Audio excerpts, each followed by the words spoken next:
Star witness Cassie Ventura taking the stand today in a New York courtroom in the sex trafficking and racketeering trial of Sean Diddy Combs. While testifying against her ex in his sex trafficking trial, the pregnant singer, who is currently expecting her third child with husband Alex Fine, reveals to the jury that there was actually an overlap for when she and the late Kim Porter dated the rap mogul. Do you believe that she died of pneumonia? Absolutely not. Why? What evidence do you have? She was in the best of health. We just saw each other prior to her passing. Cassie just testified the truth about Kim Porter and Diddy. And for anyone paying attention, everything feels different now. Because the moment she started speaking, the silence surrounding Kim's final years started to sound less like privacy and more like warning signs we all missed. When the prosecution asked her, was there ever a time that you enjoyed the freak-offs? This is when Cassie got choked up and she said, I did, but only because I got to spend one-on-one time with Combs, and I really did love him. The more she reveals, the more Kim's story, or what little we knew of it, starts to come into focus. That was, basically trying to save my life. And thank goodness to my ex, the wonderful Kim Porter, the late Kim Porter, who, kind of warned me all along the way to, just kind of watch your back, so on and so forth, and I didn't understand why. Kim Porter never spoke publicly, but now Cassie's words are connecting pieces that were always there, just never said out loud. This trial isn't just about what happened to Cassie. It's about what it's finally exposing, about the people who couldn't speak and the truth they may have left behind. Cassie Ventura entered the courtroom calm, focused, and visibly pregnant. Her presence alone made headlines. Drika, how would you describe Cassie's demeanor when she took the stand today? When she walked in there, Rachel, she had on a brown dress, form-fitting, visibly pregnant, head held high, and did not make any eye contact with the defendant, with Sean Combs. It was the first time she had ever publicly spoken, under oath, about what she says went on behind closed doors during her years with Sean Diddy Combs. Her testimony wasn't vague or generalized. It was detailed, backed by a timeline, and echoed the same power dynamics people once whispered about, but were too afraid to confirm. Cassie didn't hold back. She explained that Diddy routinely organized what he called freak-offs, private, pre-planned intimate encounters involving escorts and other people, sometimes male, sometimes female, that she said were coordinated specifically for his control and gratification. According to her, these events were not spontaneous or consensual in the way they were framed by his legal team. They were structured, documented, and at times recorded. She described them as experiences where she was expected to perform for him while he directed the entire situation, even down to giving instructions and watching from a distance.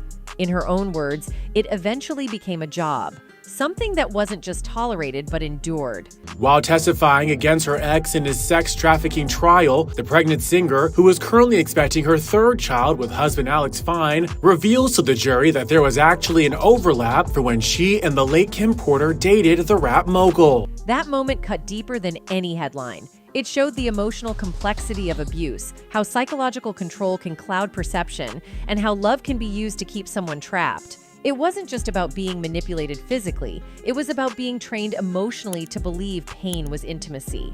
And it was that emotional grip that made it nearly impossible to leave. This is where the memory of Kim Porter suddenly feels relevant again. Not as a passing mention, but as someone whose silence is now echoing in a courtroom she never lived to sit in. Kim was with Diddy for over a decade. She had 3 of his children. She lived in the same orbit Cassie is now describing in such disturbing detail. They had an altercation. Kim looked like she was bruised up. And Puff had his wrist wrapped up in a t-shirt that was constantly, there's blood everywhere. But Kim never spoke publicly about what she experienced. And now that Cassie is laying everything bare, people are starting to look back on Kim's death, her silence, and the secrecy around her final years in a different light. Kim's father, Jack Porter, recently said he couldn't stop thinking about what his daughter might have gone through. And in light of Cassie's sworn testimony, that question is no longer just speculation. It's part of the story that's unfolding in real time. As Cassie's testimony continues, the courtroom is beginning to see a pattern that goes far beyond one woman's experience. At the center of that pattern is control, emotional, financial, physical. And according to Cassie, one of the most chilling forms of that control was tied directly to video recordings. Cassie testified that many of the freak-offs were filmed without her full consent, sometimes in high-end hotel suites, other times in more private locations. She claimed that Diddy not only orchestrated these encounters, but kept the footage, referred to by prosecutors as souvenirs of the most humiliating nights of her life. Cassie said she became aware that Diddy was building a collection, and that once she understood how much of it existed, she lived in constant fear that any attempt to leave or speak out would be met with retaliation. The threat wasn't just implied, it was spoken. She testified that he warned her not to defy him again, or else he would make the footage public. This kind of coercion isn't just disturbing, it's strategic. It weaponizes privacy, turning a survivor's fear into silence. But what makes this even more terrifying is that it mirrors rumors long associated with other women who were close to Diddy, including Kim Porter. While Kim never testified or filed a lawsuit, there were persistent whispers, stories that people brushed off for years. Now, with Cassie offering testimony under oath that includes specific instances of recorded exploitation, the public is starting to reevaluate everything they once dismissed as tabloid noise. This includes the speculation that Kim Porter, too, may have been subjected to similar threats or monitoring. In a resurfaced interview, Kim's ex, Al B. Sure, described a chilling warning Kim once gave him. "Don't get involved, you'll get killed." That was, basically trying to save my life. And thank goodness to my ex, the wonderful Kim Porter, the late Kim Porter, who, kind of warned me all along the way to, just kind of watch your back, so on and so forth. And I didn't understand why. According to him, Kim was scared. She had been keeping secrets, ones that made her a target, secrets she allegedly wrote down in a hidden diary stored on her phone and laptop. But the moment she died, that diary vanished. Her electronics were accessed, the coroner was replaced, and Al B. Sure believes the cover-up began immediately. How is it that there was no electronic products or gadgets around Kim's bed? Her laptop missing, her cell phones missing. Kim Porter's death was ruled pneumonia, a natural cause. But to Al B. Sure, it never felt right. She had been healthy. She was laughing just weeks before. And according to those closest to her, she died in fear. She started to confide in me. She said, "Something's not right. His soul has gone completely dark, like he's just not there." Al B. Sure revealed in the Peacock documentary, Diddy, The Making of a Bad Boy. In the book, Al plans to expose Diddy's alleged abuse, not just emotional or verbal, but violent, traumatizing. Former bodyguard Gene Deal backs him up. In a chilling interview, Deal claims he saw Kim bruised, beaten, and too afraid to speak. They had an altercation. Kim looked like she was bruised up, and Puff had his wrist wrapped up in a t-shirt there was just blood everywhere. The allegations don't stop there. Al B. Sure says he too became a target. He went from healthy to hospitalized, and before he knew it, he was in a coma. And wind up being in a hospital somewhere. This is in July 2022, and then it was October. He doesn't call it an accident. He calls it an attack, one that happened right after he began speaking out. He kept a list of people he says were sent to finish him while he was unconscious. And now with Diddy facing multiple lawsuits, Al says the time for silence is over. He wants Kim Porter's case reopened. He wants Quincy safe. And he wants the world to know what she went through. And you really understand how I ended up in a coma. When news broke that Kim Porter had died of pneumonia, people accepted it. At first, she was only 47, a mother of 4, still modeling, still smiling in photos just weeks before. But for the people who knew her best, and for Al B. Sure, the official story never made sense. He had just seen her, healthy, radiant, at a screening for their son Quincy's Christmas movie. They exchanged smiles. Diddy was there too, but there was something behind Kim's eyes that day. Something she couldn't say out loud. Do you believe that she died of pneumonia? Absolutely not. Why? What evidence do you have? She was in the best of health. We just saw each other prior to her passing. The autopsy said pneumonia, but Al B. Sure said that's BS.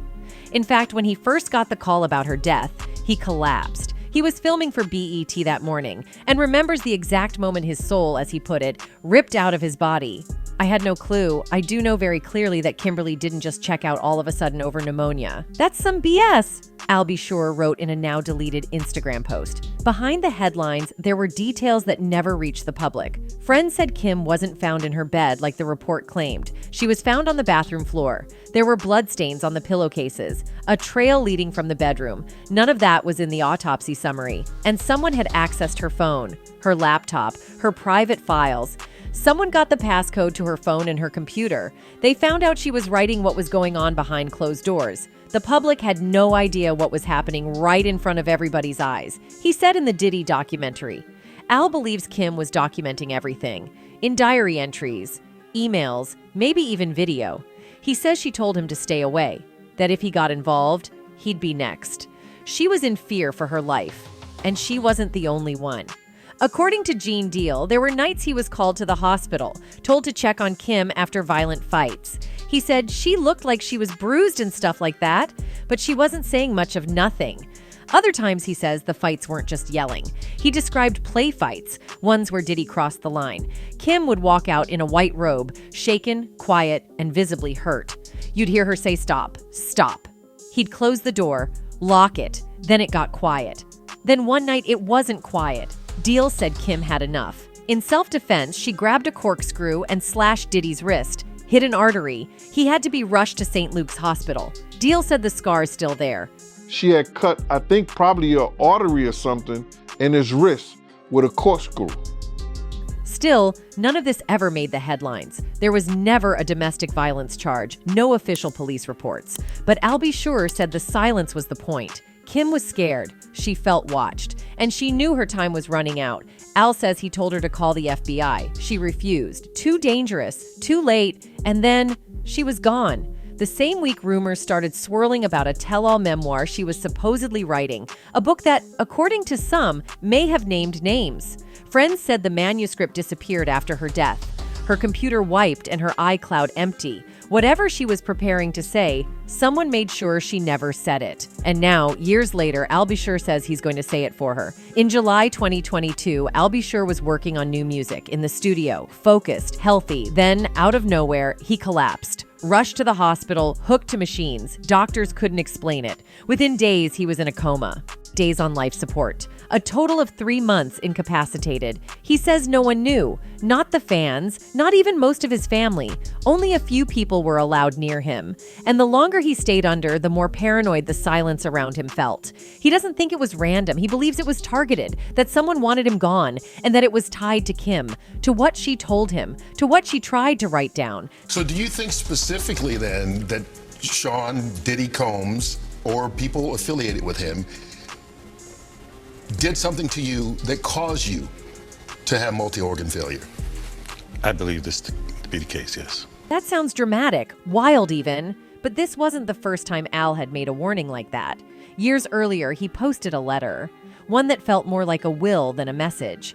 It said if he were found dead, contact his attorney. It named enemies, warned of planted people in his circle.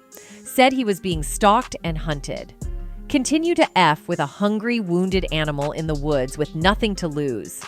And you will eventually get eaten, he said. He later deleted that post too, but the message stayed online, and it added fuel to a theory that was already spreading, that his coma wasn't just medical, that he was being silenced. And the timing, it's hard to ignore. He collapsed not long after publicly questioning Kim's death, not long after calling for the FBI to reopen her case. Not long after hinting that she had documented things that would bring Diddy down. Me talking about situations for over more than a decade and a half. And then all of a sudden everybody woke up like, whoa, yo, we thought you were crazy. Jaguar Wright called him a whistleblower, said Al B. Sure deserved credit for speaking out. Like, it's sad that not until that documentary, people weren't even acknowledging that he was an original investor, owner in Uptown Records that got demolished. So bad boy.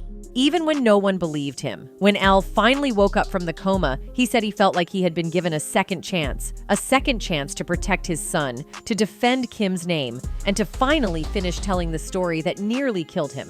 In any case, in the context of Cassie's allegations, of NDAs, of surveillance, of retaliation, Al's words feel less cryptic and more like a desperate warning. This isn't just about Cassie's experience. It's about a consistent pattern where multiple women who are close to Diddy seem to have felt trapped, silenced, and watched. Even more telling, Cassie said she stayed in the relationship in part because she didn't believe she could safely leave. Her career, her public image, and her personal safety were all tied to someone who, according to her, controlled the narrative from every angle. And when the threat of releasing intimate footage is part of that control, it becomes more than abuse. It becomes a system of entrapment. Cassie's decision to testify wasn't just about revisiting a painful past. It was about placing herself under the most intense form of public and legal scrutiny imaginable. Unlike a private interview or a civil deposition, federal testimony means every word is dissected, logged, and analyzed in real time. And Cassie is doing all of that while pregnant, while preparing to bring new life into the world, and while seated just a few feet away from the man she accuses of manipulating and abusing her for over a decade. Her choice to speak, knowing the personal toll it would take, speaks to a level of courage that goes far beyond headlines. She described the relationship as one where surveillance and pressure were part of the daily routine. She said that Sean Combs directed everything from what she had on, to the lighting in the room, to how she was supposed to interact with the person that she was having sex with. This wasn't love. This was control dressed up as care. And while she's only partway through her testimony, what's already clear is that Cassie is revealing more than abuse. She's exposing the system behind it, the power structures, the contracts, the people who stayed silent while it happened. Testifying in federal court is never easy, but doing it while pregnant, under national attention, while recounting years of deeply personal trauma, that's something else entirely. And she said that after that first freak off, she said she felt dirty. She didn't want to do it. Cassie didn't just speak for herself. She opened up her life to full scrutiny. Every detail of her relationship with Diddy is now being dissected, debated, and documented. Not just in court transcripts, but in headlines, blogs, timelines, and social media feeds. She never asked for that. But now, she's living it. What makes this even more difficult is that the most private, painful moments, the ones many survivors spend years trying to forget, are being repeated in court and reworded in the press. According to courtroom sources, she cried while describing certain encounters. She spoke slowly and carefully when explaining what the freak-offs involved. And when she described the emotional toll, the words were quiet. Anxiety, depression, fear. The prosecution also revealed that Cassie feared blackmail. She testified that Diddy kept recordings of her with escorts, not just as memories, but as leverage, that he threatened to release them if she ever disobeyed him or tried to leave. These aren't just allegations of abuse. They're about humiliation used as control. And now, those same moments she was once threatened with are being described publicly, not leaked, but still exposed. This is the heartbreak of speaking out. Survivors don't get to control how their story is told once it enters the courtroom. And Cassie, who was silent for over a decade, is now having to relive every chapter of it in detail for the world to hear. And the trial isn't even over yet. As the trial progresses, it becomes harder to view Cassie's testimony as an isolated incident. Her story, told through sobering details and courtroom disclosures, is rapidly becoming part of a much larger narrative. It's not just about what happened to her. It's about what's happened to countless women in proximity to power, especially in an industry where control, image, and access are tightly guarded. Cassie broke a silence that extended far beyond her own experience. And in doing so, she may have unknowingly opened the door to questions about other women who were close to Diddy, most notably Kim Porter. Kim's absence hangs over this case like a shadow. While she is not a named party in the proceedings, her memory, and the mystery that has long surrounded her final years, continues to resurface with each new revelation. Unlike Cassie, Kim never spoke publicly about the nature of her relationship with Diddy. She didn't testify. She didn't sue. But now that the public is seeing a pattern of behavior through Cassie's sworn statements, a pattern of control, surveillance, humiliation, and fear, the natural question becomes, did Kim go through something similar? What makes this possibility more unsettling is that, unlike Cassie, Kim is no longer here to tell her side. That void makes every word from her father and friends carry more weight. It turns every memory, every quote, every photo into something that needs to be re-examined. When Al B. Shore said Kim warned him not to get involved, it wasn't just a random comment anymore. It sounded like a quiet alarm. And when Jack Porter expressed his discomfort after seeing the hotel footage of Diddy chasing Cassie, he wasn't just commenting on the video. He was, in a way, speaking to all the things his daughter may have been too afraid of or too controlled to say. Cassie's voice is powerful not just because of what she endured, but because of the silence it breaks. It pierces a decades-long culture of secrecy that allowed high-profile figures to move without consequence. Her testimony challenges the systems that protected Diddy, the staff, the contracts, the silence. And even though she's still testifying, and even though the trial is still unfolding, the effect is already being felt. People are rethinking what they used to accept as normal celebrity behavior. They're asking tougher questions about accountability. And they're starting to understand that when someone finally speaks, especially in a courtroom under oath, it isn't just for justice. It's for every person who never got the chance. Anyway, that's it for this video, folks. Bye.